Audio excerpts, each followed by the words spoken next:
Here's our memory verse as we continue studying the fruits of the Spirit. And this one was for our section on kindness. It comes from Colossians chapter 3, verse 12. I'll read it for us, and then we'll do a repeat after me. Therefore, as God's chosen people, holy and dearly loved, clothe yourselves with compassion, kindness, humility, gentleness, and patience. Now, repeat after me. Therefore, as God's chosen people, holy and dearly loved, clothe yourselves with compassion, kindness, humility, gentleness, and patience. Colossians 3:12. Now, all together, let's say it one more time. Therefore, as God's chosen people, holy and dearly loved, clothe yourselves with compassion, kindness, humility, gentleness, and patience. Colossians 3:12. Okay, so do you have the memory verse memorized? Maybe you do. Maybe you are still struggling with a couple of the words. But what I would really encourage you to do, finish up this week. That video is on our YouTube channel just with the memory verse, or you can come back to this devotional anytime you want and practice that memory verse. It would be awesome if not just our kids, but some of our adults too would challenge themselves. I'm going to take it on the honor system that you will memorize it and take a video of yourself saying the memory verse, okay? So, yeah, I'm going to do it on the honor system. It's okay. It's okay. All right. But it would be great if I had some videos of you guys saying the memory verse and sending those in, and then I could share that in next Wednesday's devotional. That'd be a lot of fun to see different ones, some of our kids for sure, but maybe some adults as well. Maybe kids and adults doing it together. That would be awesome. But we are wrapping up our discussion about kindness over the last couple of weeks, and we're getting ready to move on to our next fruit of the Spirit. But before that, I want to just do a general wrap up and reminder about a lot of this stuff, okay? So, first off, we started by learning that kindness is something you put on. It has to be something you decide to do, to be kind. And so like our memory verse said, like the clothes that you put on in the morning, clothe yourselves with. And it had that list of things, and one of those was kindness. So we put kindness on. It's something that we use to start the day. Being kind, what we learned, it tells people that you value them, that you love them, that you want to be around them. And so you're kind to them. More importantly, it's more than just you valuing them. You're kind because God values them, and you want to reflect the things that God does in your life. And so since God values people, you should be valuing them too. And so you show them that by being kind to them. By the way, God really did show how much He values each and every one of us by the sacrifice He made for us. And that sacrifice was, that's right, the sacrifice was Him sending His Son to die on the cross for us. So by Him giving that most important of things in His life, His own Son, how much does that show that He values us? And so we show the value to others by being kind to them in the things that we do. Now, this isn't always going to be easy, is it? And we talked about a lot of those examples.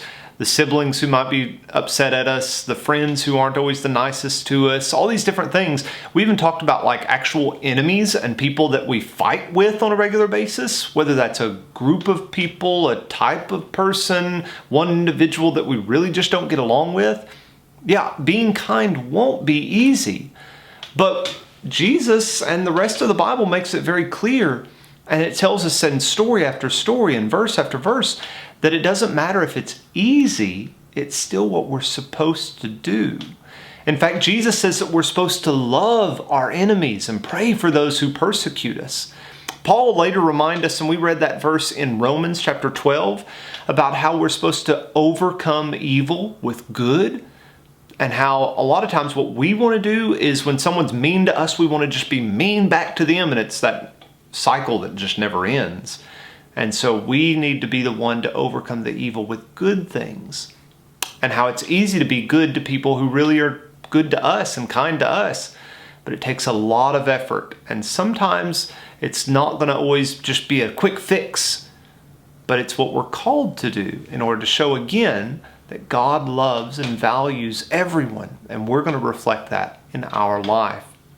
We read the story about the Good Samaritan and how the Samaritans and the Israelites really didn't get along, and they had a long fight with each other, but Jesus used the Samaritan as an example of someone who could be kind and loving, and how they would step over all of those bad things that had been done to them to make sure they were doing the right thing in that example, in that story that he said.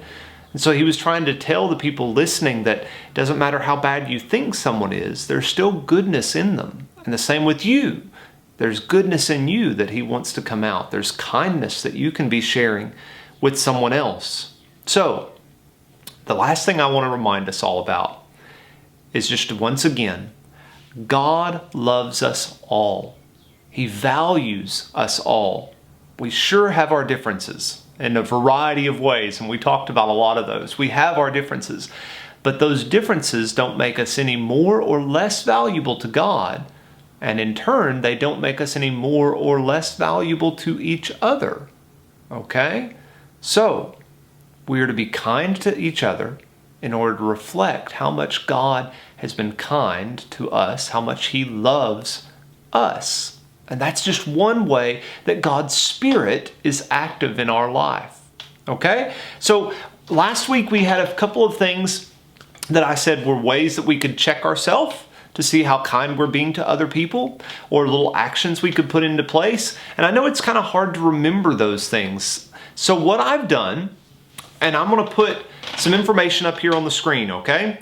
What I've done is put together a little kindness bingo game for you to play at home, and it should be things that everyone should be able to do while we're in this situation, okay? I know there's a lot of really great kindness bingo games or checklists, but some of it requires you to be out and about and doing other things. So I tailored one just for this sort of time, okay? So all of these things should be able to be completed by really anyone of any age, but especially this is obviously for our kids, so I would encourage all the kids to be doing it. But anyway, on the screen, parents, this is how you can get hold of our kindness bingo sheet.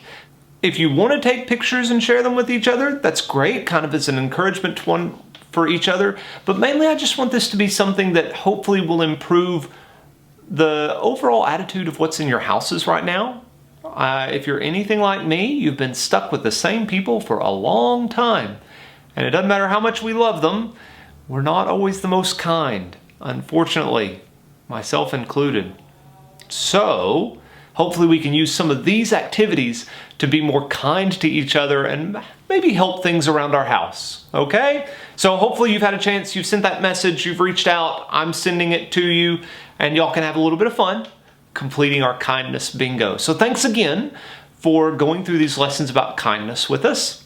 And if you want to guess what we're doing next, just sing that Fruit of the Spirit song in your head, and I bet you know what we're going to be talking about starting next week. But one last reminder, if you do the memory verse, I'd love to have a video. We'll see y'all next week.